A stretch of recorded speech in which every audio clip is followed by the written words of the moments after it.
ભાવનગરમાં ભગવાન જગન્નાથજીની રથયાત્રા નીકળશે। રથયાત્રાને લઈને ધ્વજારોહણ અને ઉદ્ઘાટન કાર્યક્રમ યોજાયો। સંતો મહંતોની ઉપસ્થિતિમાં ઉદ્ઘાટન કરવામાં આવ્યું। કૃષિ મંત્રી જીતુભાઈ વાઘાણી, કૌશિકભાઈ વેકરિયા હાજર રહ્યા। ધારાસભ્ય સેજલબેન પંડ્યા પણ ઉપસ્થિત રહ્યા હતા।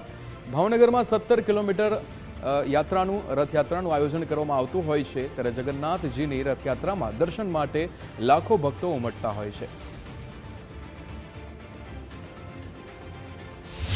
આગામી 16 તારીખના રોજ ભગવાન શ્રી જગન્નાથજીની રથયાત્રા જ્યારે ભાવનગરના રાજમાર્ગો ઉપર નીકળવાની હોય ત્યારે અત્યારથી જ ભાવેણાવાસીઓમાં એક અનેરો ઉત્સાહ જોવા મળી રહ્યો છે। ત્યારે આ રથયાત્રાના ઉદ્ઘાટન પ્રસંગે સૌ ઉપસ્થિત રહ્યા, એ બદલ રથયાત્રા સમિતિ સૌનો આભાર માને છે। ત્યારે 16 તારીખના રોજ સૌ ભગવાનને રંગે ચંગે આ ભાવનગરના રાજમાર્ગો ઉપર રથયાત્રાના માધ્યમથી દર્શન કરીએ, તેમનું સ્વાગત કરીએ।